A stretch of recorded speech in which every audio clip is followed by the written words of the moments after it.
Today, I'm going to show you how easy it is to upload your file and append phone numbers to your current list. First, you want to log into your account, which is located here. Once logged in, you'll see your home page. On the left, you want to go down to the section that says Appends. Once here, you will go to Email and Phone and select this option.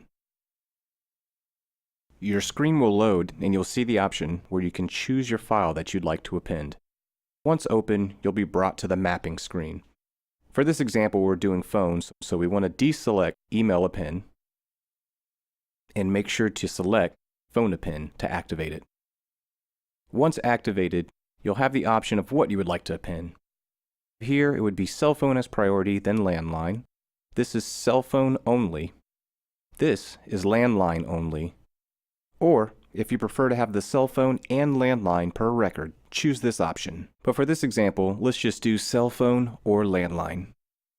Next, you have the option of scrubbing your list against the DNC if you would like to. However, for this example, I'm choosing not to scrub the list, and you do this by deselecting this option. Lastly, you want to be sure the fields on your spreadsheet match the fields represented on our website.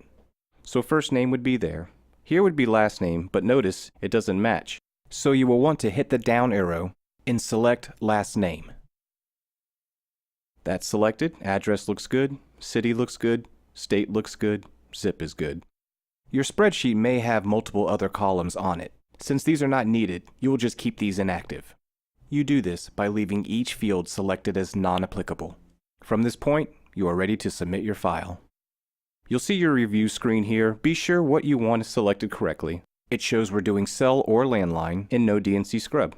So we'll click OK, and you're all set. The next screen will show up with a summary of your append. Here, you can see the file you uploaded, how many records are on the file. For this example, I just had one, and you'll have your tracking code, which can be used to reference your order. And that's it. With just a few easy steps, you have uploaded your file, and we have already begun appending it for you.